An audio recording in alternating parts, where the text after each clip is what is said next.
Yale maneno unayosema mwanzo nafikiri umeyarudia. Sema Ally Kamwe anasema, "Nyinyi mnaogopa nini? Mna shida gani?" Sema waandishi wa habari Ally Kamwe alikuteni press akasema. Penzi mtazamaji wa CF Media, na leo hii tunakuletea exclusive interview na mtaalamu Kisugu.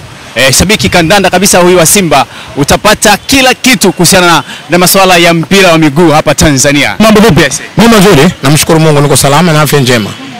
Katika ligi kuu Tanzania bara tunaona Simba ana mwendelezo mzuri katika mechi ambazo ameshinda. Ni kama vile gari linaanza kuwaka sasa hivi.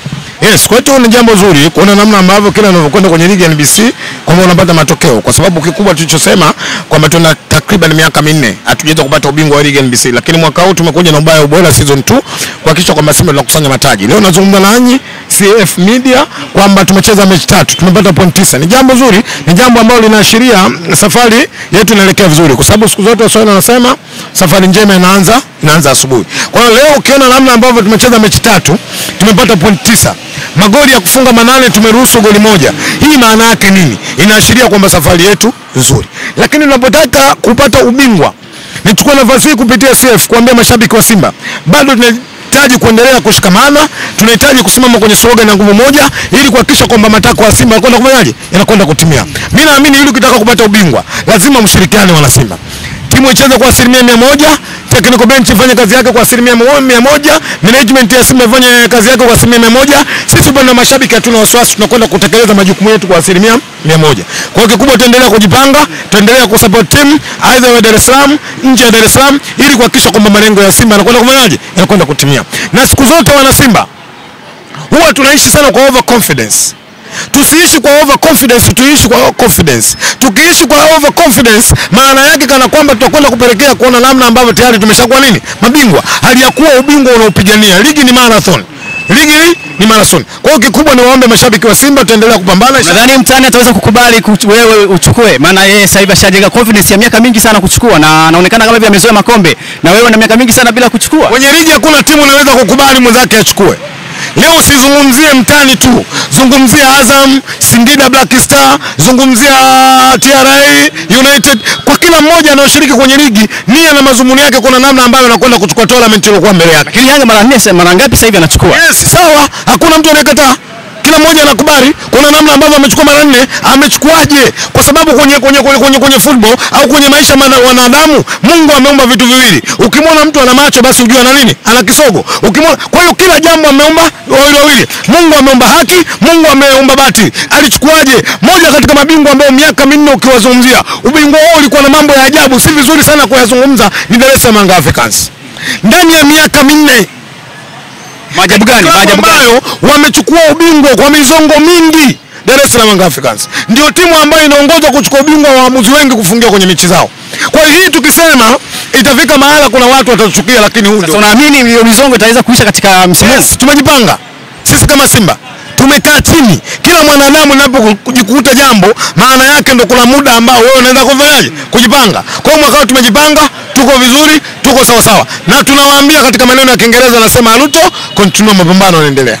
Nafasi sasa ya Simba kimataifa tunaona anafanya vizuri sana, lakini katika nafasi ambayo unacheza nayo na timu hizi sasa hivi itaweza kufanya vizuri na kutoboa, lakini pamoja na kwamba imekuwa na mazoea ya kushinda, mwaka huu vipi?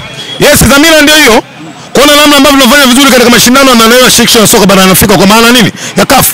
Leo hii unapokwenda kuizungumzia Simba katika mashindano haya, takriban miaka 7 iliyopita, moja katika klabu chache zilizofanya vizuri katika ukanda huu wa Afrika ni Simba Sports. Historia ambayo Simba tumeitengeneza ina vilabu vitatu tu kwenye bara zima la Afrika. Mnaenda kuzungumzia Al Ahly, unakwenda kuzungumzia Mamelodi, unakwenda kuzungumzia Simba Sports. Kwa nini imefanya vizuri? Tunazungumza kwenye media hali ya kuwa haijachukua ubingwa. Maana yake kufanya vizuri, hatua ni process. Unatoka hatua moja, unakwenda hatua nyingine. Kuweza kudumu kuishi katika mashindano ya shirikisho miaka 7 mfululizo kuingia katika group stage au robo finali katika hayo mashindano ndio shirikisho, maana yake kwamba ni hatua nzuri. Na ndio maana leo ukienda kusimama kwenye lenki unakuta Simba ni klabu ya 5 kwa bora kwenye bara la Afrika. Maana yake nini? Aliyakuwa tujachukua ubingwa, maana yake kuna process ya hatua nzuri ambayo tumefanyaje, tumezifikia. Kwa hiyo sisi tunachosema, tumerudi kwenye maisha yetu. Tunaamini ukubwa wa Simba na ubora wa Simba unapatikana kwenye mashindano ya kimataifa. Tutaendelea kujipanga, tutaendelea kujiamini ili kuhakikisha kwamba tunakwenda kufanya vizuri. Lakini ombi kwa wana Simba, ili record ya Simba iendelee kusimama, maana yake tunahitajika kuendelea kutoa support kwenye nini? Kwenye timu. Unaamini kwamba wanasema mdharau mwiba mguu utatende? Tusidharau. Simba tumekuwa na over confidence kwenye mashindano yanayoandaliwa na shirikisho la soka barani Afrika. Tutoke huko, tumheshimu kila mmoja aliyepata nafasi ya kufanyaje, ya kushiriki. Simba tuliwahi kudharau katika haya mashindano. Tulicheza na timu moja inaitwa Udisong, tukaamini kwamba Simba tunakwenda kufanya vizuri. Football ni mchezo wa ajabu sana duniani na wenye matokeo katili. Unaweza ukasema ndiye, kumbe sie. Tukatia mguu katika uwanja wa Benjamin Mkapa pale. Luis Nixon anatufunga katika dakika kama 70 na dakika 90 tunapata penalty ambayo inakwenda kupigwa na Erasto Nyoni. 1-1 anapita yeye kwa sababu amepata goli ugenini. Sisi sifu. Nani mnyonge katika timu zote ambazo unaenda kukutana naye? Unaamini kabisa wewe ni hakuna mnyonge? Mimi naamini kwenye kundi letu hakuna mnyonge, na sio kundi letu tu. Heshima ninayoipa mashindano ya klabu bingwa barani Afrika. Ngoja nikupe jambo moja ambalo mimi naamini kwamba watazamaji wako wa CF wataenjoy. Katika mashindano makubwa katika upande wa vilabu barani Afrika, klabu bingwa ni mashindano ya kwanza makubwa.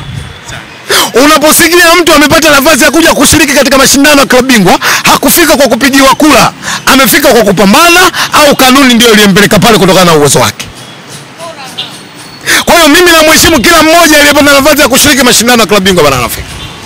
Siheshimu kundi la Simba tu, hata makundi mengine ninayaheshimu. Lakini sisi kama Simba, kwa sababu tunajua uhalisia wa haya mashindano, tunakwenda kupambana na inshallah tutafanya vizuri. Mtani anasema kwamba mtani wako anasema kwamba timu ambazo anaenda kukutana nazo, lile kundi lile ni kundi la kifo. Unasemaje? Au ni kukimbia, ni kuona na uoga? Wanaona kama vile niliwahi kusema na nitaendelea kusema, kundi la Yanga sio kundi la kifo, isipokuwa kundi ambalo lina Waarabu wengi. Sasa sijui kuwa na Waarabu wengi ndio napelekea kundi la kifo, lakini mimi naamini kundi la Yanga lina Waarabu wengi, lakini sio kundi gumu. Na niliwahi kusema na nitaendelea kusema, exchange ipo. Wakiona kwamba ile kundi lao gumu, waongee na mwenyekiti wa vilabu barani Afrika Engineer Harris, apeleke maombi tufanye exchange, kwa sababu sote sisi tulikuwa kwenye pot 2, sisi tuende kwenye kundi lao alafu wao waje kwenye kundi letu. Na mimi nikuhakikishie, light ingekuwa sisi ndio tuko kwenye kundi lile, mimi ningekuwa natamba babarani Simba robo finali ya klabu bingwa barani Afrika.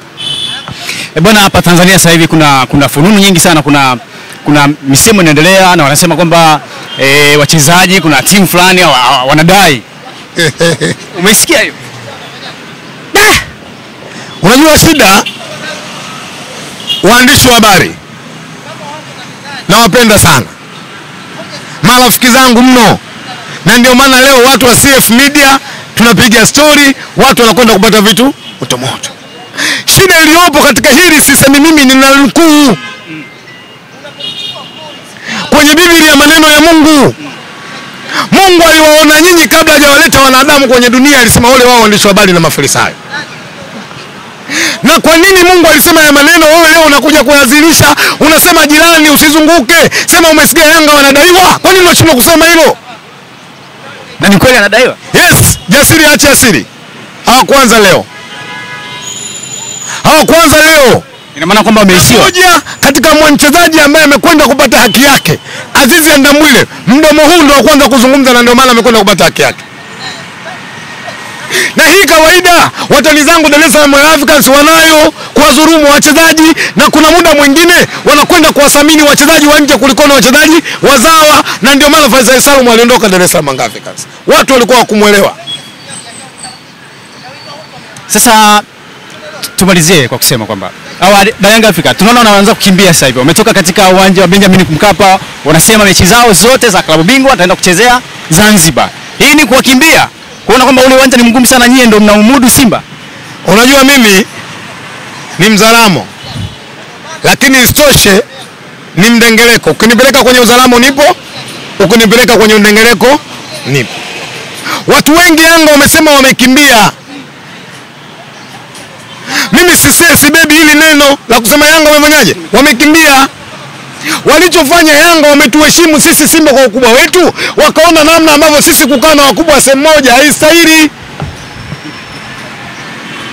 Na ndio maana mlengeleko na mzaramo, uwezo kumkuta mtoto anaingia kwenye chumba cha babake. Lazima anakuwa na heshima, anajua hiki chumba cha baba. Yanga wanajua mwenye mashindano ya klabu bingwa wanafika. Ukanda wote wa Afrika Mashariki na Kati ni Simba Sports. Vipi kwenye nyumba yao tukae nao? Uwanja ni wa kwenu. Yes, kwenye mashindano ya klabu bingwa wanafika. Ile uwanja ni wa taifa. Kama wa taifa ambao kwa nini wameondoka? Si wa taifa. Kwa nini wameondoka? Kwa sababu wamejua Wamba kwenye mashindano haya hatuwezi kukaa nao pamoja. Sisi ndio tunajengea heshima uwanja wa Benjamin Mkapa, na dunia inajua, Afrika inajua, wanasema kwa Mkapa hatoki sisi. Bwana, nitajie mchezaji mmoja tu ambaye usajili huu ambao Simba amefanya, wewe unamkubali leo kesho? Wachezaji wote waliosajiliwa Simba mimi nawakubali wote. Wachezaji wazuri, wana uwezo mkubwa, wote nawakubali. Nitajie mechi moja tu ambayo ulishawahi kushuhudia ya klabu bingwa ambayo mpaka leo katika ukuaji wako mpaka sasa hivi unasema hii mechi siwezi kuisahau. Ilikuwa ni mechi gani? Mechi na Mkana Red Devils ya Zambia. Mwaka gani? Nafikiri ilikuwa 2017-18.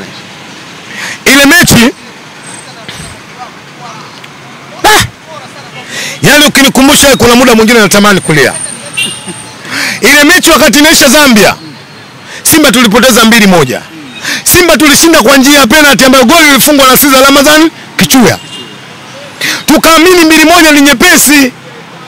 Mechi tunakuja kucheza katika uwanja wa Benjamin Mkapa, dakika ya 14. Kuna mtu mmoja anaitwa Alan Chisara anamkumbuka. Upande ule wa Shabalala anapiga cross, kuna mtu mmoja Bwali anapiga nyavuni. Kule 2-1 ongeza 1, 3-1 aggregate. Halafu huko nyumbani afu mgeni kapata goli. Bwana brother, siwezi kuisahau. Tumekaa wa Tanzania, tunakaa pale tumepigwa na huzuni watu wa Simba Sports. Nakumbuka hiyo mechi mwekezaji wa Simba Mohamed Enterprises almaarufu Mo kabisa, hali imepotea. Ngoma anachukua wakati huo Clatous Chota Chama, goli la kusini kule, anamtingisha mtu anakakata Jonas Mkude anakanyaga kama anakanyaga exeter. Mwanaume anapiga chuma hivi kutoka posta na Mbagala hiyo. Alan Chibwe ndo kwa mara ya kwanza niwaambie watazamaji wako, macho yangu baada ya kuangalia mpira nilikuwa namwangalia goalkeeper wa Mkana Red Devils za Zambia. Ndio siku ya kwanza niligundua kumbe mwanadamu ana mbavu 6. Yule mwamba alivyotanua kwenda kucheza ile bunduki ya Jonas Jenali Mkude, hapa palikuwa panahesabika. Mwamba anamwambia hiyo ngoma nimepiga hawezi kuzuia, ngoma inaingia nyavuni. Mkude anaambia watu mshangilie, keni katikati tuna shughuli yetu. Ngoma kule 1-1, 3-1, tushaweka ngapi hiyo? 2-1. Kabla tuja kwenda off time, Medi Kagere mtu wa kufinya jicho anatusawazishia kwa kichwa, tunawewa pale uwanja Benjamin Mkapa. Kidogo tunaanza kupumua hapa. Brother, tukajua hii mechi tunaimaliza kwa goli nyingi. Tunaingia kipindi cha pili, Mkana Red Devils wamechange. Ngoma inagonga dakika ya 87. Karejea hiyo mechi brother, dakika ya 87 Simba anahitajika goli moja ufikiria. Second half tumeshapata goli ngapi? 2. First half goli 2. Second half tukaona hii mechi itakwenda kuisha kiurahisi. Dakika ya 87 Chama anafanywa mazambi, anaweka mpira wa Zambia hawajajipanga. Chama anaweka kwa mtu mmoja anaitwa nani? Captain wetu John Boko Adebayo. Boko anaichukua anaweka pembezoni kwa mtu mmoja anaitwa HD Sandilunga. Sisi tumesimama, nini atafanya Sandilunga? Anakwenda na beki upande hivi. Men to men, watoto wa mjini. Dilunga anapiga hivi ndani. Chama kama ananyanyua mbele anapiga kwa kisigino. Sasa hapo nenda kamsikiza Bala Mpenja na kumwambia Bala Mpenja, haya ni maajabu. Haya ni maajabu. Kwa hiyo mechi ambayo mimi sitaisahau kwa hivi karibuni katika mashindano ya klabu bingwa bara Afrika ni mechi ya Simba na Mkana Red Devils. Kama hatimaye bahati nzuri kwenye ile place akanitaja mimi kaka yake, akasema kabisa katika utetezi huu namtetea baba yangu mzazi, kaka yangu Kisugu na ndugu yangu Pasi Milioni ya kusema. Sasa mbona unasema watu semeni? Lakini nendeni mkamwambie majibu hali kama ndio haya. Akasome 6:41, 42 Luka. Leo watazamaji wa CF watapata vitu kutoka kwa Kisugu. Akasome 6:41, 42 Luka. Inasema maneno machache tu. Kabla hujatoa kibanzi kwenye jicho la mwenzio, anza kutoa boriti kwenye jicho lako. Leo hii mjadala umekuwa miezi mitatu kwa sababu Jeruti ameingia mkataba na Simba mwezi wa 7, mkataba wake tarehe 1 umeanza. Ukichukua mwezi wa 7 mpaka leo tarehe 1 unakwenda miezi ngapi? Mitatu. Lakini kuna kiongozi wa Yanga aliwaahidi Yanga atawajengea uwanja miaka 4. Upo? Kama tunaingia hoja kwenye miezi mitatu, kwa nini tusianze hoja kwenye miaka 4? 6 41 42 Luka. Ni nani mkamwambia Alikamwe kakako kakuletea majibu ni haya? Lakini ninachoamini, ninachojua, Jeruti ameshaanza kufanya utekelezaji katika yale ambayo aliahidi. Nimekuwa na Kisugu hapa tukijadili masuala mbalimbali ya michezo. Umekuwa na mimi Jackson Wilson, lakini nyuma ya kamera ni Jacqueline, mtaalamu wa video. Asante sana.